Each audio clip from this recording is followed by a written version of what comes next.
Alright, this is Bruce the Boss Brooks. I am back resurrected as YouTube nuked my previous channel when I was just close of 1,000 subscribers. Apparently they don't like too many voices speaking out against the restrictions and or a lot of the policies that have been initiated during this pandemic, and I believe that's the reason why my channel was axed. But I'm back and I wanted to repost this video of a brave nurse who went undercover at a hospital in New York to show what was really going on at some of these hospitals, and this one being one of the largest in the whole country, but indicative of what we're seeing in these big cities during the whole pandemic to try to justify what was going on. By the way, if you did find this channel, please don't forget to subscribe to my new channel. Help me get back to where I was and show that YouTube that they cannot silence the truth and or our voices. All right, so subscribe to this channel, like this video, comment on this video. Let's get into this investigative study. If you haven't heard about it, it's a very interesting investigative piece. There's no HIPAA violations as the patients involved here, their names and identities have been blurred out, but it is very revealing what's been going on in these hospitals that have led to a lot of what we've been told. Take a look. Erin was raised in Wisconsin and enlisted in the Army when she was 17, just before 9/11. She deployed in support of Operation Iraqi Freedom in 2003. Part of her duties involved overseeing aid disbursement and improvements to hospital facilities. While in country, she received the Army Commendation Medal for meritorious service and was wounded in combat. Erin eventually retired as a sergeant and became a civilian nurse in 2012. A mutual friend who was helping her make hidden camera recordings introduced us to Erin. After working a long shift at the hospital, she agreed to do an impromptu interview in her room at the Marriott Marquis overlooking Times Square. We encourage the viewer to leave aside their preconceptions about the nature of what is happening, to hear firsthand from an eyewitness who at great personal expense and without political prejudice of any kind now openly reports what she discovered in the hopes that the information will be put to good use to save lives. She began by telling us one of her most disturbing findings, that people who had repeatedly tested negative for COVID were being described as COVID confirmed. Okay, so if you look close, I'm in my patient's chart. I am pulling up like their laboratory results. So if you look here, you'll see COVID-19 bioreference lab. Here are the test results. As you can see, 5/1/2020 at 17:16, not detected. They test for a second time, 5/4/2020 at 17:59, not detected. So both of those are negative. Scroll up to the top. This is my patient. They are on a vent and they are being called COVID-19 confirmed. Droplet in contact and eye protection. So this person is droplet and eye COVID confirmed. Positive A, click, not detected. No result in lab available. Oh, pretty good. While Erin was using her hidden camera to document another chart showing a patient with negative test results who nonetheless was labeled COVID confirmed, another travel nurse entered the room. They began to discuss what Erin was seeing. This is bioreference? Yes, here. Done here. So not detected here, but so presumptive. Now, they're all... But they are detected. They're saying it's positive. Not detected. But it's not detected. So You said that they were vented immediately upon being brought in, is that? Yeah, so the thing is they're coming in with difficulty breathing, and a lot of these patients are really coming in with anxiety because they're scared. And when I was back home, I was working in the ED out in the tents, and most people that were coming through with like symptoms of just, anxiety, or they're worried and they're breathing fast, and then they get all nervous. So this is how the people are like coming in. Now, I'm not saying that some of them, don't have COVID. Like there are people that come in and they really do need help, not to the extent of a vent, but they need help. But these other people, like this person who wasn't COVID multiple times, you know, and a lot of them are on either Medicaid or Medicare. They're poor. They're from, you know, a lower class. We're at a public hospital. They need the funding, so take them. They take them, and they tell them pretty much that if they don't get on a vent, then they're probably not going to survive. But the reality is, if they get on that vent, the likelihood of them walking out the hospital is slim to none. And can I ask you, what like PEEP are they on, and is that being mandated or specified what the pressure is on the vent? Here's the thing with this. So you don't have actual doctors that know critical care, ICU doctors on these floors. There's a dentist, and there are residents with these. So residents are essentially students, and they have no idea what they're doing. Like I had to police, actually today I had to police a resident because he wrote an order for me to run Versed, which is a medicine that you have to be very careful with because it can kill someone at like quadruple the speed of what you should be running it at the dose. And had I not known that, then I would have easily killed the patient. And it would have been okay under their COVID standards. So everything is kind of a wash. Nobody's held accountable for anything. And these people who are on vents are essentially being like, these residents are like practicing their skills on them. So they're practicing central lines, they're practicing like invasive procedures that are really unnecessary. What is the percentage of Black, Latino, white? What's the racial composition? Hispanic and Black for the majority. And what's the age And range? Asian. And Asian. And what's the age range? 20-year-olds all the way up to 70, 80-year-olds. Very few, I should say very few 80-year-olds. But the majority of people, I would say, are in their 40s or 50s. Wow. And what percentage of the people that are in there would you say actually have tested positive for COVID? Half. Probably half.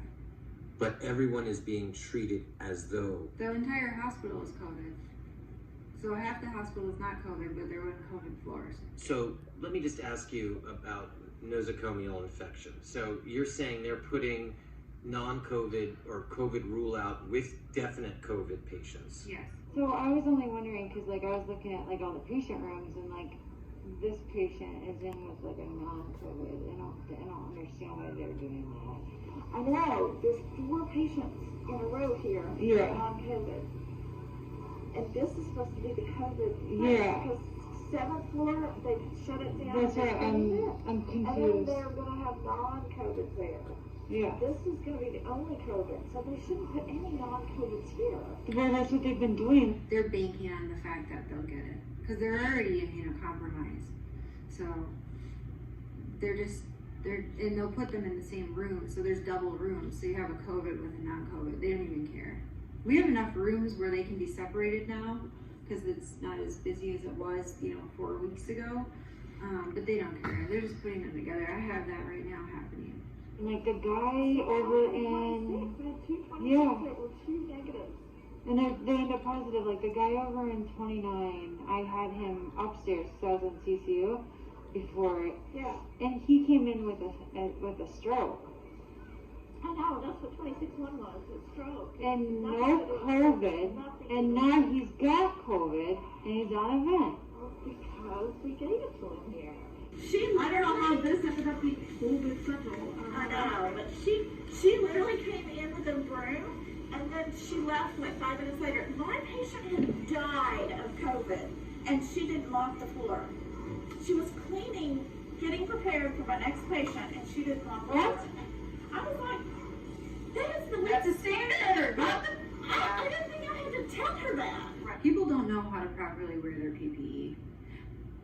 Let's go back to Ebola. Like when Ebola was here, people took that very seriously. You have a nurse in the room in all the head to toe PPE. This is Ebola. This is I'm going to compare it. And you have another nurse that's outside the room handing supplies, you know, the clean nurse and the dirty nurse, right? Going and when they're taking their outfit off, one nurse is unzipping the back so she can take it out, walking out. They're not doing that here. We're wearing like our scrubs, and then we have maybe like a net top. Our pants are exposed. They're wearing booties over their shoes, but the booties are going room to room to room, and then people will wear them through the hospital. So there's massive spread just through the improper use of the PPE. I mean, it's a no-brainer. Everyone, it looks good. It looks good. It looks like you're super safe, but in reality, it's ridiculous. So you'll go room to room. You'll maybe take that top off, put a new top on, but the rest of you is still exposed. But I mean, why are they doing this? You know? Suspected, and then there's like, principal hospital, is that meaning like a nosocomial? Is that what that means? Like, we have in the United States, and we've had it for a while, a rapid test. It's 45 minutes. Do you have COVID, don't you? They're not doing the rapid test here. They're not? No. Okay. In Elmhurst, you've never seen them? Nope, they don't do it. It's too expensive. They do 5-day. It's like 5 to 7 day turnaround. In the meantime, they admit them onto COVID units. So non-COVIDs, the rule-outs are going to COVID units and waiting for the results. Even though we have a rapid result, which is 45 minutes, and they're not doing it. No, not one. But when you say it's too expensive, I mean, isn't this all getting charged to the fund anyway? I mean, why not do it? Why not? Are you saying that? I don't know why. It doesn't make any sense to me. I asked that doctor about it. How come you guys don't do the rapid test here? To the place, I mean, it exists. It's just they don't have access to it. There's only limited supply, so if you have deep pockets, you get first. Oh, so money. Most times it's money about everything, yes. That's sad. It's the reality. I compare this hospital to a third world country. I've been in a third world country hospital in Iraq. The Iraq hospital is better than this one, and that says a lot. I've been there. I've been in both hospitals, and this is in the United States, and this hospital is treating low income, mostly people, and it almost makes me feel like they think these people are disposable, and they're not. They're people. You know, people are not disposable. You know, especially the ones that are struggling day in and day out, the hard workers. You know, like trying to reach that American dream, and they're not given a chance because they're brought to this place where nobody cares. And is there an understood financial incentive to diagnose COVID? Yeah, of course. So in the hospital that I'm in right now, it's all COVID at this point. Every single floor is COVID, and they made it that way, obviously, for a reason, in my opinion.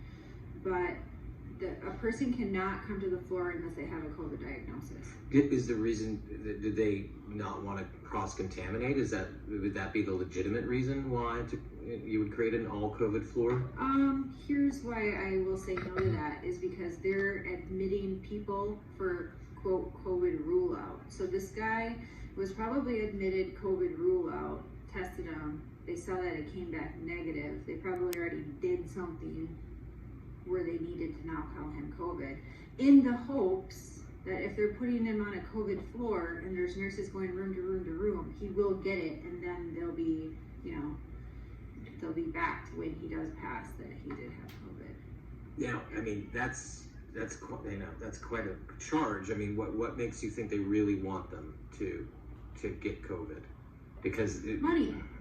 Money. I think it's at least $29,000 per patient, and then you have to think you are also charging supplies and more supplies. That's just like a bonus money. But the residents aren't getting that, right? I mean, why? Oh, that's the thing. And I actually I've went at it with a lot of residents already, and they're order followers. So there was a resident, and I have this on tape. I taped it because it was just so disgusting to me. A 37-year-old, which is my age, was not a DNR, is a full code. His family in depth discussed with the doctors that they want us to do everything they can to save him. And he came in talking, he was very terrified. He was just like, totally alert, knew what was going on, and they convinced him to be on a vent. Now he's dead. But the doctor said when I got into shift that if he codes that we are not to resuscitate or try to save him. And we flipped. This is important. I just asked them if we could put a DNR order and they said no. That's up to the attending. Okay, so we're gonna code them. That's what I said, and they said no, we're not. I said yes, we are. We're not obligated to. So then We gotta say something though, like it's our license, unfortunately, you guys gotta put it in order, just something. That's what I said. I said I'm obligated. Yeah.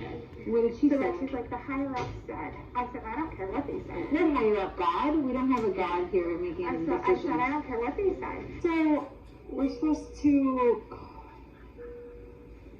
He's not DNR, but we're treating it as DNR.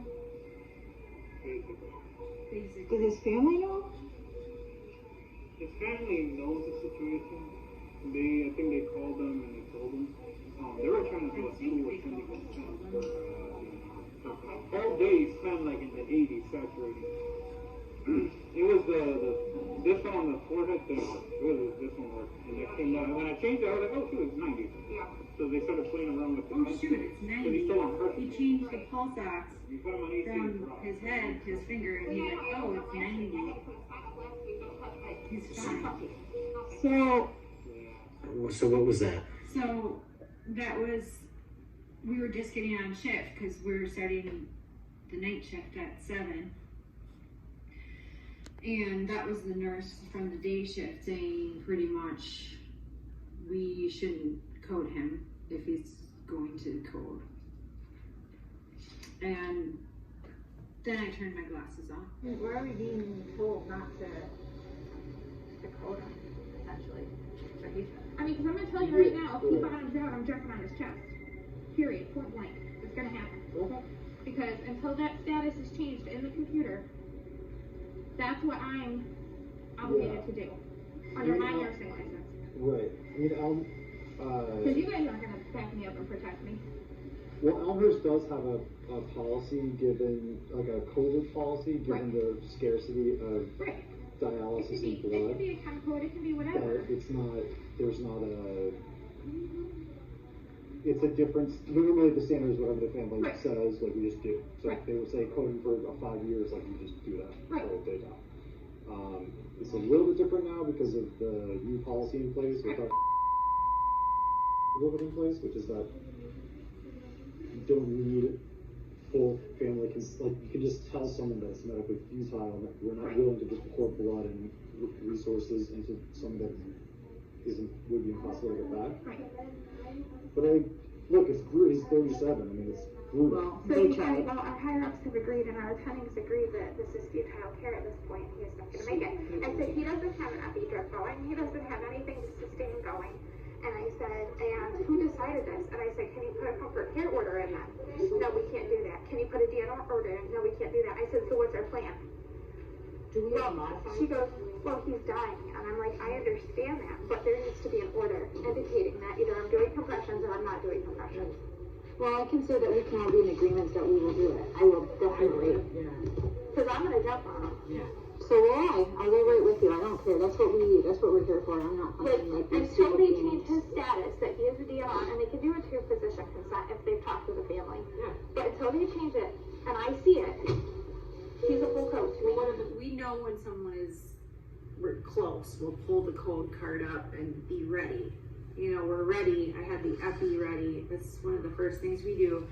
And she wouldn't let me give it. So this was that woman, and the entire time, and this was over his body, his alive body, and we're arguing, and she's laughing, she was smirking, and how this man died was the nurses arguing with the doctors over him as he was dying, and she's smirking the entire time. It was probably one of the worst experiences in my entire life. But all I can think about is that at least he knows that we were fighting for him when he died.